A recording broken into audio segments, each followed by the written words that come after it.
जय गुरुदेव।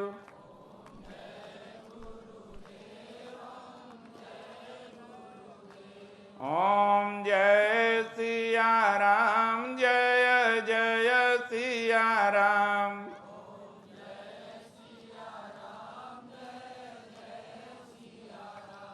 ओम श्री राम, जय राम, जय जय राम।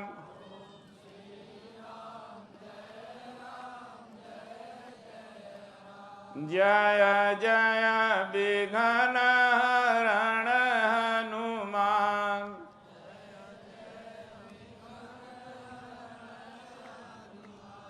राम कथा सुंदर करता रे।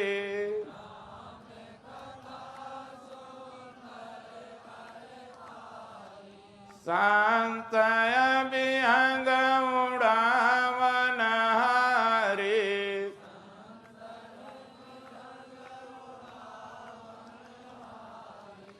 राम कथा कलि बिटप कुठारे।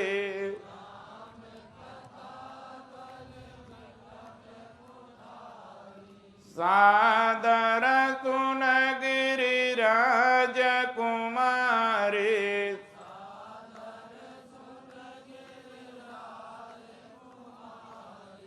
राम कथा शशि किरण समाना।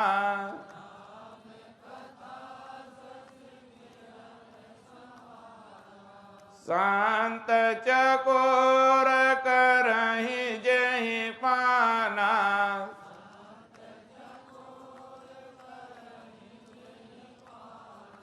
तुम रघुबीर चरण अनुरागी।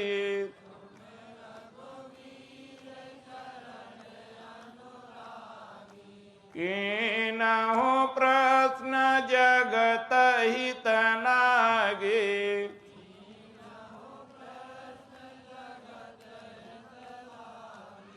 पूछहु रघुपति कथा प्रसंगा।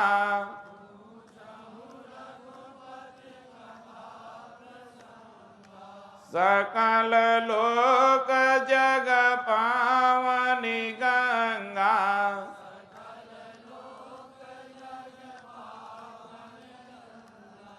ओम जय सिया राम, जय जय सिया राम।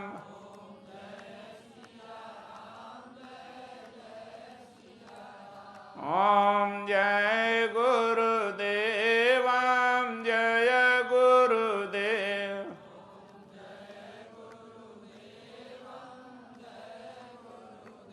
राम कथा मंदाकिनी चित्रकूट चितचार। तुलसी सुमग स्नेह बन सिय रघुवीर बिहार। ओम श्री सद्गुरुदेव भगवान की। एक छोटा सा भजन है, आप लोग भी पीछे से गाना, उसी का अर्थ हम बताएंगे। माई लोग भी गाएं, चुपचाप बैठी, सबको गाना चाहिए। अवधू गगन घटा गहरानी।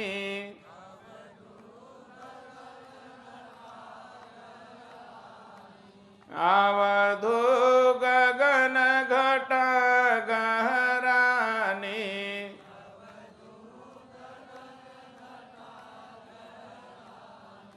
पूरब दिशा से उठी बदरिया।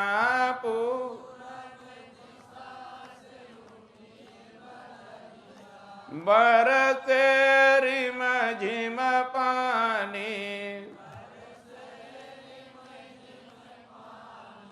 आपन आपन मेड़ समारो।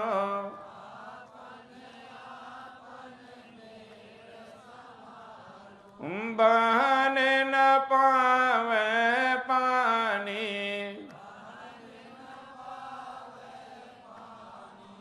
अवधू गगन घटा गहरानी।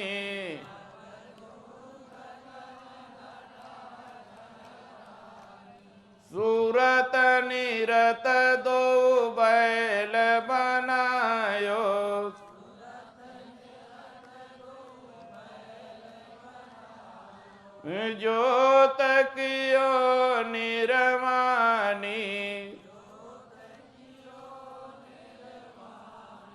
दुविधा दूब दूर करिटारो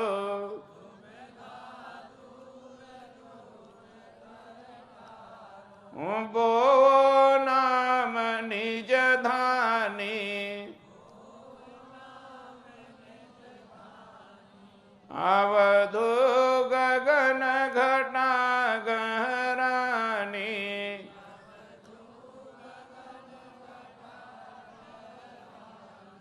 चित चैतन केरी रखवारे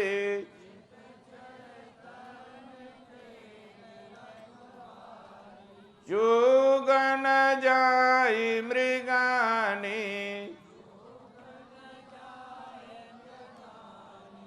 उपजय नाज खेत घर आवे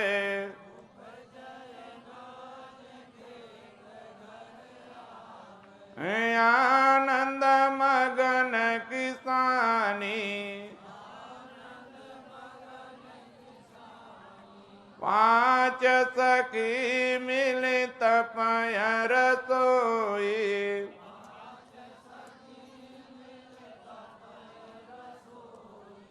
जेव मुनि जन ज्ञानी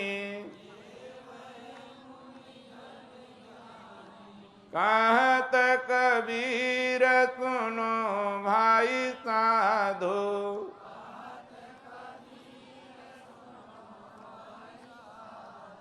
इच्छा तृप्त बुझानी अवधु गगन घटा गहरानी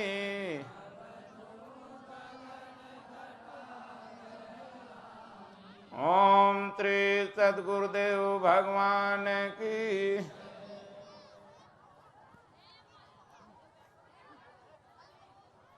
कबीर दास हुए एक महात्मा थे। उन्होंने लिखा है, जैसे रामचरितमानस है, गीता है, उपनिषद है, इसी तरह इनकी भी वाणी है। छोटी सी बिच्छू होती है, डंक मारती तो पूरे शरीर झन्ना देती है। इसी तरह अपने वाणी में उन्होंने व्यक्त किया है। कबीर ने एक दोहा लिखा कि कबीर जब पैदा हुए जग हंसे हम रोए, ऐसी करनी कर चले कि हम हंसे जग रोए। जब किसी को लड़का पैदा होता है तो माई लोग सोहर गाती है ढोल बजाकर, लेकिन वास्तव में दुख महात्माओं ने पहचाना। जिस समय काक भुसुंड को भगवान शंकर ने श्राप दिया था, अंत में एक आशीर्वाद भी दिया कि जन्मत मरत दुसह दुख होई, तोहि सल्पहु नहीं व्यापई सोई। अब जनि करे विप्रय अपमाना, ज्ञाने संत अनंत समाना। जिस समय ये पैदा होता है तो अपार दुख होता है, और जिस समय शरीर त्यागता है तो अपार ही दुख होता है। लेकिन इस दुख को हम लोग नहीं जानते। सुखिया सब संसार है खाए और सोए, दुखिया दास कबीर है जागे और रोए। तो वास्तव में दुख को ऋषियों ने पहचाना। ये बार बार जन्म लेना, बार बार मृत्यु को प्राप्त होना, यही दुख का कारण है। जब हम धरती पर आते हैं तो भूल जाते हैं, और जब तक गर्भ में रहते हैं तो भगवान को चिल्लाते हैं। इसलिए माँ के ऋण से कोई ऊर्ण नहीं हो सकता है कि पुत्रवती जुवती जग सोई, रघुपति भगति जासि सुत होई। वही माँ है जिसका लड़का भगवान का भक्त। सुमित्रा अपने लड़के को कहा कि तुम केवल भगवान के ही सेवा में रहना, कि सकल प्रकार विकार बिहाये, मन क्रम वचन करहु सेवकाये। मन क्रम वचन से सेवा में लग जाना। एक माँ वो थी।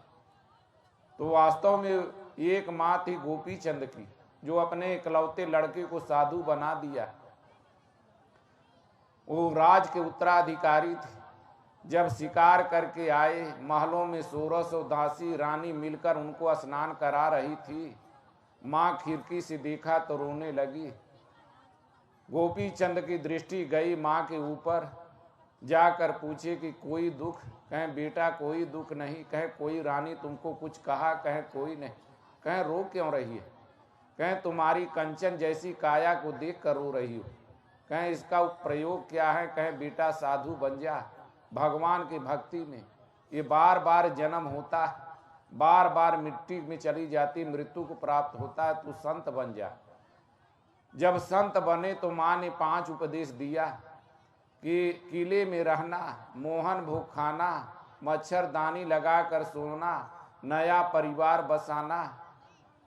तो गोपी चंद ने कहा माँ ये किला तो छुड़ा रही है और किला कहाँ मिलेगा?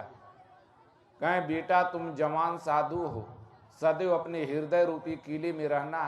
किला में उलट लड़े सो वीर, जब बाहर जाओगे तो खतरे से खाली नहीं रहोगे, इसलिए सदैव अपने हृदय में समेट के रहना। मोहन भोग खाना, कहें मोहन भोग तो यही महलों में मिलेगी 56 प्रकार। कहें जिस समय तुमको कड़ाके की भूख लगे तभी भोजन करना, उस समय तुमको भोजन बहुत अच्छा लगेगा, रस बनेगा, शरीर में लगेगा। एक बार अकबर अब शिकार करने गया था, जंगल में फंस गया, सिपाही साथ छोड़ दिए, मंत्री भी कहीं भटक गए। अकेले एक जंगल में चरवाहा यादव अहीर थे, अपनी भैंस लेकर उनके पास गया। 3 दिन का भूखा प्यासा मर रहा था। उन्होंने छाछ मंठा और रोटी दिया जवार का। सान के जब खाया, कहा ऐसा कभी जीवन में मैंने महलों में भोजन नहीं किया। वो भोजन नहीं, भूख बता रही थी। तो सबसे बड़ा भोग होता है भूख। 56 प्रकार वही है। और अगर भूख नहीं है तो मालपुआ भी रखा जाए, रसगुल्ला भी रखा जाए, कोई जी में कोई खाएगा? पेट तो भरा है। तो इसी तरह 56 भोग खाना महलों में ही मिलेगा, लेकिन सबसे बड़ा भूख होता है ये 56 प्रकार। नया परिवार बसाना, अगर अच्छे संत कहीं भी रहते हैं तो उनके नए भगत बन ही जाते हैं 2-4 साल में, वही उनका परिवार है। मच्छरदानी लगाकर सोना, तब मच्छर काही कलंक न लावा, काही न शोक समीर डोलावा। ये मत सोचना कि मैं राजा था, हमारी माँ रानी है, हम बड़े परिवार के हैं, किसी दबा को मत रखना। मतसर माने किसी को दबा कर मत रखना, अपने ज्यों का त्यों प्रकट करना। कि कहीं जाकर तुमको राजा बन को सबको दबा कर, राजा तो यही करते हैं कि सबको दबा कर रखते हैं। तो मच्छरदानी लगाकर सोना। तो माँ ने 5 उपदेश दिया था। तब पुत्रवती अजुवती जग सोई, रघुपति भगति जासि सुत होई। वही माँ है जिसका लड़का भगवान का भक्त हो। एकलौते लड़के, राज का उत्तराधिकारी, उसको साधु बना दिया। आज कोई साधु के यहाँ जाने लगता है तो पहले माँ पकड़ेगी कि वहाँ मत जा, भले शराब की हौली पर चला जा, चोरी सीख ले। पहला गुरु माँ ही होती है, दूसरा पिता होता है, तीसरा शिक्षक होता है, और सबसे बड़ा चौथा होता है सतगुरु, जो आवागमन की रास्ता देता है, मुक्ति का रास्ता बताता है। इसलिए कबीर का भजन है, अवधु गगन घटा घरानी। गगन माने होता है पोल शून्य, उसमें शुभ और अशुभ सारे संस्कार हमारे पड़े। जब जिसका नंबर जैसा आता है वैसा ही हमारा जीवन व्यतीत होता है। हर एक आदमी धनी बनना चाहता है, आदमी सब अच्छे हैं, वक्त बुरा होता है। हम लोगों का संस्कार साथ नहीं देता तो कैसे हम धनी हो सकते हैं? तो पूर्व दिशा, पूर्व जन्म का संस्कार जब साथ देता है, भगवान की कथा में हम लगते हैं, सुनते हैं। तुलसी पिछले पाप से हर चर्चा न सुहाए, जैसे ज्वर के ताप से भूख भस्म हो जाए। किसी के भूतर अगर बुखार बना है तो भूख ही नहीं लगती। तो इसी तरह हमारे भीतर पुराना जो पाप है ना, वो भगवान की चर्चा सुनने ही नहीं देगा, उठा कर ले चलेगा। अगर यही कहीं नाच गाना होता ना तो किसी की दृष्टि न हटती, न कोई उठ कर जाता, पलक लगी रहती।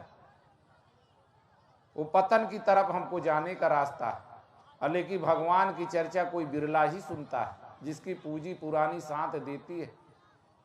तो पूर्व जन्म का संस्कार साथ देता है, तभी भगवान की कथा सुनते हैं। इसलिए पूर्व दिशा से उठी बदरिया, बदरिया माने होता है भगवान की कृपा। बरसे रिमझिम पानी, तब बरसई जलद भूमि हराए, जता नमय बुद्धि विद्या पाए। भगवान जब कृपा करते हैं तो हर तरह से आने लगता है। अबुदय अगाध सह गिर कैसे, खल के बचन संत सह जैसे। जब सतगुरुओं की विद्या हृदय देश में आने लगती है ना, तो वही आदमी समर्पण का भाव रहता है, वो गंभीर होता है, दूसरे की सुनने की क्षमता आती है। कोई कुछ भी कहे लेकिन वो सुनेगा, समझेगा। और नहीं पुरानी पूंजी है, आत्मिक संपत्ति है न, तुरंत वो लड़ने को तैयार हो जाएगा। तो ये है, तो सदगुरु की विद्या है, ये कृपा के रूप में बरसती है। लेकिन बरसात हुई, आगे महात्मा कहते हैं कि आपन आपन मेड़ समारोह, बहने न पावे पानी। पुरानी पूंजी अपना अस्थाई रखो, अल्लाह जुटावे घड़ी घड़ी, बिस्मिल्लाह ले जाए एक घड़ी। जन्म से हम जुटा कर रखे हैं, चोर एक ही दिन में लेकर चला जाता है। तो इसी तरह छोटी छोटी कामना मत करो कि हमारी लड़की की शादी हो जाए, लड़का की सर्विस लग जाए, भगवान कृपा करो। अरे हम लगे भर रहे, भगवान सब कुछ देंगे। वो देख रहे हैं कि हमारे भक्तों की जरूरत क्या है। मांग मत करो, आपन आपन मेड़ समारो, उसको संवार कर रखो। बहने न पावे पानी, उसको बहाओ मत। अपने की जिस दिन आदमी देखने लगता है ना कि हमारे अंदर कौन सी कमी है, उसी दिन सुधार होने लगता है। जब अपना छिद्र नहीं देखता, दूसरे का देखता है ना, तो सदैव पतन की तरफ जाता है। दूसरे की बुराई देखते देखते एक दिन स्वयं बुरा ही बन जाता है। तो आपन आपन मेड़ समारो, बहने न पावे पानी, उसको संभाल कर रखो। अब वही पूंजी एक दिन भगवान में लगाएगी कि सूरत नीरत दो बैल बनायो, जोत कियो निर्वाणी। सूरत को निरंतर अपने इष्ट में लगाओ। मन की दृष्टि, हम भगवान का नाम जपते हैं, कुछ देरी नाम जपे, इसके बाद भूल जाते हैं, फिर संसार का याद करने लगते हैं, सूरत वहां चली जाती है। तो सूरत को निरंतर लगाने के लिए आत्मिक पूंजी चाहिए। सूरत निरत बैल बने, ये बैल धर्म का प्रतीक है, शंकर जी की सवारी है। जोत कियो निर्वाणी, अपने हृदय रूपी खेत को जोतो। तो दुविधा दूब दूर कर डारो, बो नाम निज धामी। तो वास्तव में सदैव मनुष्य दुविधा में जी रहा है। तन का सुविधा, मन का दुविधा, इसका अंत नहीं है। एक तन की सुविधा व्यवस्था हुई तो दूसरी खड़ी है। एक गाड़ी हो गई तो दूसरी हो जाती तो अच्छा रहा। एक बीघा खेत खरीद लिए, दूसरा हो जाता तो अच्छा रहा। इतने में ही जीवन पूरा हो जाता है। तो तन का सुविधा, मन का दुविधा कि भगवान है कि नहीं है, महात्मा उपदेश दे रहे हैं, ये सही है कि यह गलत है, ये मन में दुविधा रहती है। एक बार रामकृष्ण परमहंस थे, उनके शिष्य थे विवेकानंद। उन्होंने कहा, बेटा समय नहीं है, न नहाने का समय देते थे, न खाने का समय देते थे, न किसी से बात करने देते थे, सदैव लगे ही रहो। विवेकानंद ने सोचा, यार हमारा गुरु पागल है, किसी से बात ही नहीं करने देता। इतना विचार पकड़ लिए, वो तीसरे महले पर थे। तो इसी तरह विचार पकड़े तो कहें, बेटा जैसे नाव को लेकर माझी भारी तूफान में फंस जाता है, बड़े बड़े लहरें उड़ती हैं, उसको किनारे पर किसी तरह काट कर ले आता है, तो कान में अंगुली डालकर गाना गाता है, तमाकू पीता है। तो इसी तरह जब तक तुम्हारे अंदर कंचन और कामनी की तरंगे उठ रही हैं, निरंतर लगे ही रहो, तभी तुम पाओगे। तो मन का दुविधा, तन का सुविधा, इसका अंत नहीं है। यही है दूब, वो नाम निज धानी। भगवान में ध्यान लगाओ, नाम का सहारा लो। तो सुमिर पवन सुत पावन नामू, अपने बस करी राखे रामू। अध्रुव सगलानी जपे हरि नामू, पायऊ अचल अनुपम ठाऊ। सुख सनकाद सिद्धि मुनि जोगी, नाम प्रसाद ब्रह्म सुख भोगी। नाम का प्रसाद ही ब्रह्म का भोग है। कि राम नाम मणि दीप धर जी है, दे हरि द्वार। तुलसी भीतर बाहरों ज्यों चाहे सिवो जियार। भीतर असीम शांति और सुख, बाहर सम्मान और प्रतिष्ठा चाहते हो तो राम नाम का जाप करो। वो नाम निज धानी। नाम तो हम जप रहे हैं, भगवान का ध्यान लगा रहे हैं, लेकिन आगे महात्मा कहते हैं चित्त चैतन्य की रखवारी चूग न जाए मृगानी। चित्त को निरंतर चैतन्य रखो। एक मृगा था जिसको भगवान राम ने मारा। एक से रास्ता पूछ रहे थे कि हे खगहे मृग मधुकर सेनी, तुम देखी सीता मृग नैनी। ये दो से दुनिया बनी है, दिन है तो रात है, स्त्री है तो पुरुष है, माया है तो ब्रह्म है। ये दोनों से ऊपर भगवान है। तो पाप वाली एक वृत्ति है, एक वाली पुण्य वाली वृत्ति है। तो ये पाप को हम दमन करने में लगे हैं, नाम की ध्यान में लगे हैं, लेकिन पाप भी हमारा पीछा कर रहा है। तो चित्त चैतन्य की रखवारी चूग न जाए मृगानी। ये पाप वाली वृत्ति कहीं हमको चूग न ले। उपजय नाज खेत घर आवे आनंद मगन किसानी। ब्रह्म व्यजनाद, ब्रह्म ही अनाज है। ब्रह्ममय, प्राणमय, मनोमय, विज्ञानमय, आनंदमय, ये पंचकोश है। और ये खाने वाला अनाज नहीं। आत्मा की पुष्टि होती है भजन से। पिंजरे की पंछी तेरा दर्द न जाने को, बाहर से खामोश रहे तू भीतर भीतर रोए। हर एक जीव रो रहा है बुरी तरह से, सब दुखी है। कोई तन दुखी, कोई मन दुखी, कोई धन दुखी। अगर भगवान धन दिए तो तन नहीं है। तन में हो गया शुगर, शुगर के रोगी हैं। भोग तो रखा है, रसगुल्ला रखा है, गुलाब जामुन रखा है, कोई भोग सकता है? भोगो न भोक्तवा वयमे वो भोक्तवा। वो तन से दुखी है, मन से नहीं। मन सब गजा है। और किसी के पास सारा वैभव है, लड़का बच्चा ही नहीं है, तो मन से दुखी। ये सारी दुनिया दुखालयम अशाश्वतम। भगवान कृष्ण ने कहा है अर्जुन ये दुखों का खजाना है, ऐसी में हम लोग सुख खोज रहे। तो आनंद मगन किसानी, आनंद केवल भगवान में है। भगवान कृष्ण ने कहा अर्जुन एकांतिक सुखमय। जितना ही मन सहित इंद्रियां सिमट कर एकांत में लगने की क्षमता आएगी उतना ही आनंद है। हम लोग किसके संतान हैं मालूम है? महाराजा मनु के, जिन्होंने सृष्टि की रचना किया। अंत में वो भी थक गए भोग भोगते कि होई न विषय विराग भवन बसत भाचौ तपन। हृदय बहुत दुख लाग जन्म गयऊ हरि भजन बिना। चौथापन आ गया, विषयों से बैराग नहीं हो रहा है। अंत में अपने लड़कों को राजपाट सौंप कर नैमी सारण में गए। वहाँ ऋषि महर्षियों से साधन समझा, शांत एकांत में लगे। तो उनके मन में ये विचार आया कि ब्रह्मा विष्णु महेश कौन सी भगवान है कि शंभु विरंच विष्णु भगवाना उपजय जासु अंश ते नाना। एक नहीं करोड़ों पैदा होते। उनको त्याग कर जब लगे साधना आगे बढ़ी तो वही देवता आए, उनसे कुछ कहे कि मांग लो कि विधि हरि हरि तप देखी अपारा मनु समीप आए बहु बारा। एक बार नहीं बहु बार आए कि कुछ मांगो। लेकिन जो सृष्टि की रचना किया, जिसके हम लोग संतान है, वो क्या मांगेगा? अंत में भगवान को प्राप्त किए। तो इसी तरह आनंद मगन किसानी अगर विषयों में आनंद पाए होते तो क्यों जंगल में गए, भगवान की तपस्या में लगे। तो आनंद केवल भगवान में है। आनंद मगन किसानी की कृषि निरामय चतुर किसाना। अजिम बुध तजहि मोह मद माना।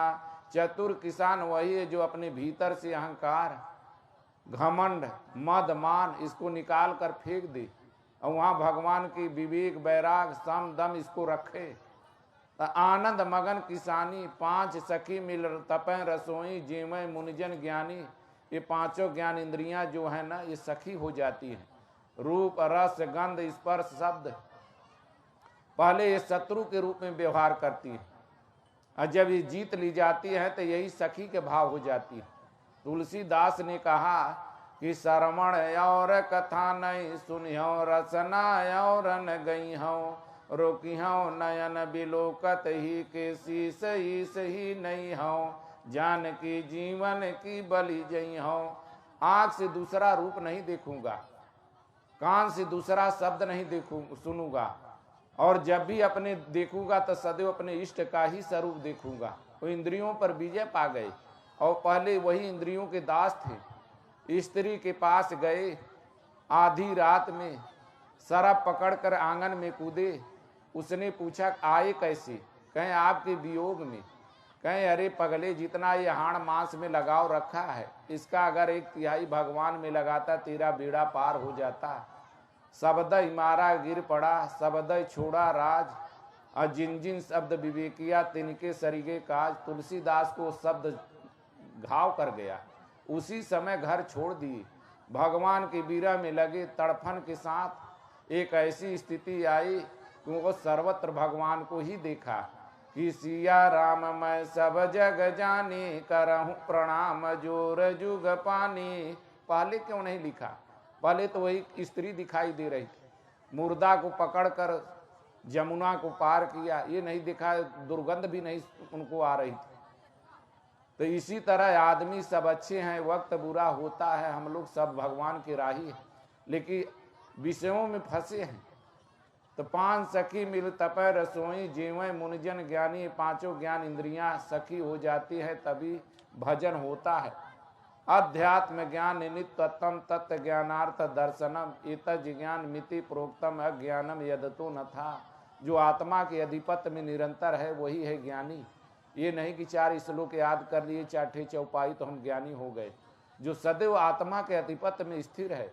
हम लोग काम क्रोध राग द्वेष मद मत्सर विकारों के बीच में चलते हैं, इन्हीं के दास हैं। तो जीवय मुनिजन ज्ञानी, कहें कबीर सुनो भाई साधो, इच्छा तृप्त बुझानी।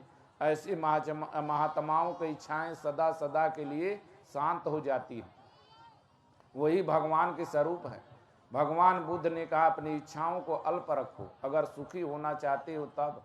जो अपनी इच्छाओं को जीत लिया वो भगवान को पा लिया। एक समय की बात है, एक बार समुद्र में बहुत बड़ा लहर उठा। वो सोना चांदी हीरा मोती जवाहरात निकाल कर किनारे पर फेंक दिया। सब लोग अपने घर में रखा, लेकिन एक भी इंची खाली नहीं हुआ। सब मीटिंग करके के बहुत बड़ी गोदाम बनाई, उसमें भी रखना शुरू किया, सब माल भर दिया, लेकिन एक भी इंची खाली नहीं हुआ। फिर उसी समुद्र के किनारे एक मनुष्य की खोपड़ी पड़ी थी, उसमें खजाना भरना शुरू किया, सारा खजाना भर दिया, खोपड़ी खाली की खाली रह गई। तो इसलिए इच्छाओं की पूर्ति कभी हो ही नहीं सकती है।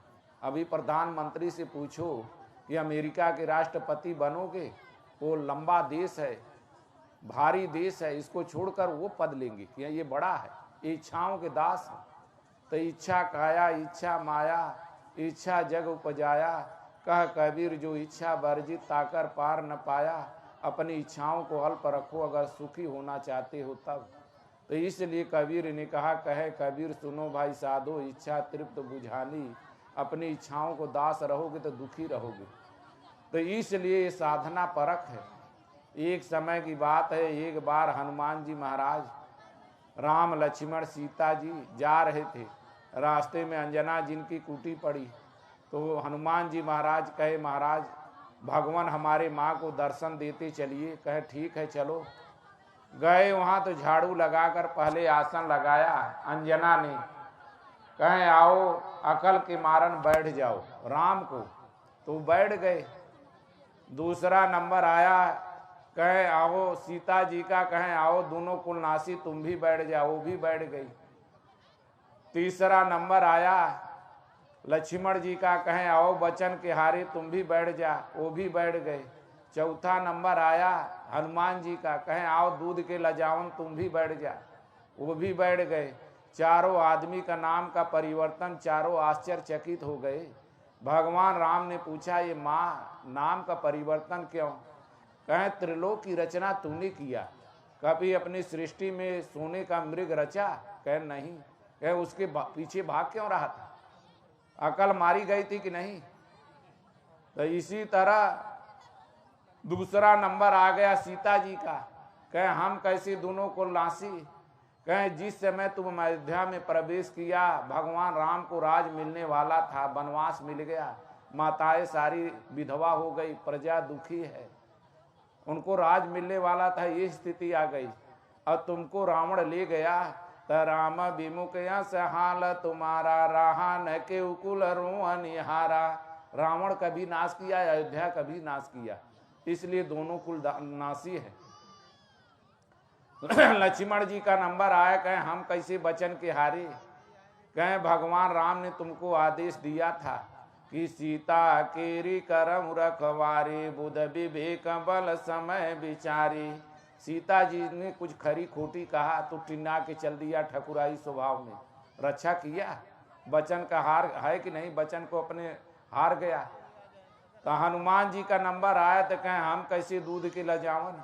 कहें बेटा हमारे दूध में इतनी ताकत है, अगर यहाँ गार दे तो पत्थर भी फाट जाएगा, लेकिन तुम्हारे रहते भगवान राम को दुख उठाना पड़ा, उनको बहुत सा चोट लगा। अगर तुम चाहते तो रावण, कुंभकर्ण, मेघनाथ, अहिरावण सबकी गटई पकड़कर भगवान के चरणों में डाल देता, लेकिन दूध पीकर तू लजा दिया। तो ये दूध का, हमारा जो दूध का प्रभाव है, इसको खत्म कर दिया। तो हर एक कथानक में अध्यात्म छिपा रहता है। अगर भगवान को पाना है तो वहाँ अपना अकल नहीं चलती है कि राम तर्क बुद्धिमन बानी, मत हमारे यस सुनऊ भवानी। भगवान शंकर ने माता पार्वती से कहा कि हे भवानी, राम कोई तर्क हल करने वाली वस्तु नहीं है, मन और बुद्धि इंद्रियां से परे है, वहाँ अपने तर्क नहीं चलता है, अपना अकल नहीं चलती है। अगर उसको पाना है तब, इसलिए अपना सब कुछ सूझबूझ मिटा दो। तो इसी से राग जो जूझा चाहे सो कूरों का काम है, रुंड लड़े सतगुरु के आगे तब पूरा संग्राम है। अपनी बुद्धि अपना विचार ये नहीं चलता। तो दोनों को नासी, ये दोनों से दुनिया बनी है, पहले मैंने बताया।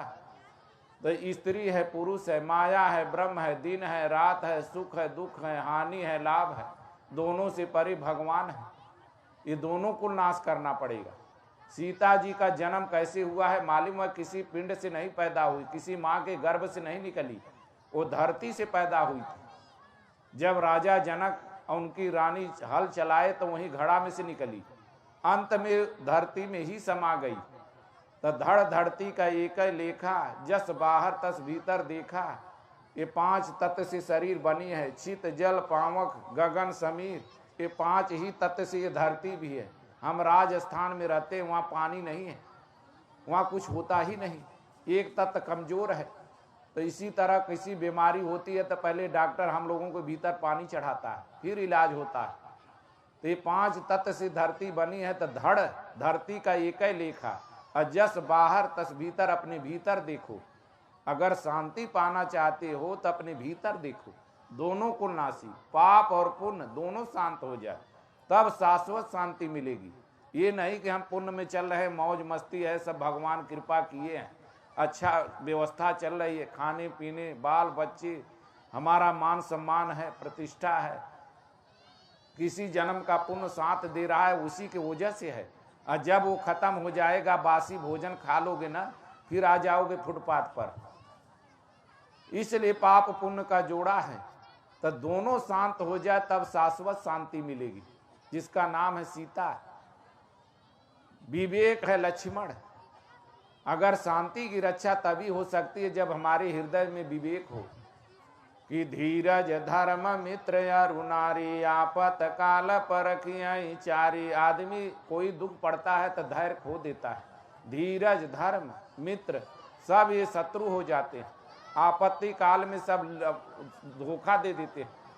बैठे रहो, महाराज जी आ रहे हैं, बैठ जाओ।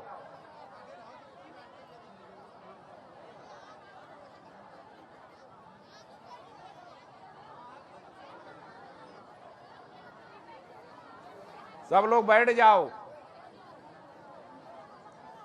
ओम श्री सद्गुरुदेव भगवान की।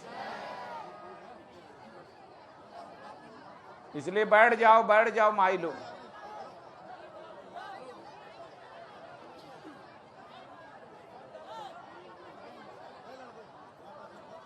बैठ जाओ। अगर भगवान को आने में हम लोग खड़े होकर टाटी की तरह बना लेंगे तो दुख दे रहे हैं कि सुख? यहाँ बैठे बैठे जितना आनंद से आंख दर्शन करेगी उतना उनको आने में अगर नहीं देगी, घेर लेंगे। तो इसलिए बैठे आंख सो सुख जाने मन और काना, इसलिए बढ़िया शांति से यहाँ दर्शन करो, देखो, आने दो। हनुमान जी महाराज का नंबर आया तब पुत्रवती युवती जग सोई, रघुपति भगत जासु तोई। माँ के ऋण से कोई ऋण नहीं हो सकता है। जंगल में गाय जो है बच्चा दे देती है और पिता का कोई पता नहीं कहाँ है, सांड कहीं रहता है माँ के साथ, और जंगल में गाय बच्चा दिया है, शेर से भी लड़ जाती है अपने पुत्र के मोह में। वो माँ के ऋण से कोई ऋण नहीं हो सकता है। मनुष्य के तन में हम पाए हैं तो यहाँ सारी व्यवस्था है, कपड़ा पहने हैं, सारा भोजन मिल रहा है। पशु योनि में चले जाएंगे तो कौन व्यवस्था देगा, कौन कपड़ा पहनाएगा? इसलिए सारी योनियाँ भोगने का है, केवल भगवान को पाने के लिए ही मनुष्य का तन है। तब पुत्रवती युवती जग सोई, रघुपति भगत जासु तोई। वही माँ है जिसका लड़का भगवान का भक्त हो, तभी हम ऋण से ऋण हो सकते हैं। और जिस समय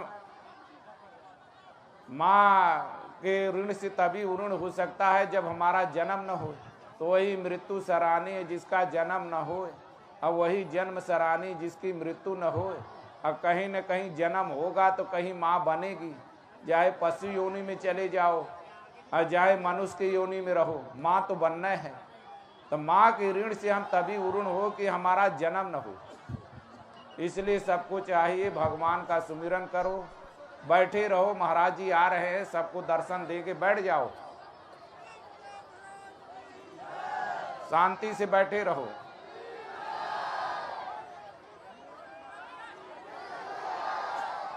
ओम श्री सद्गुरुदेव भगवान की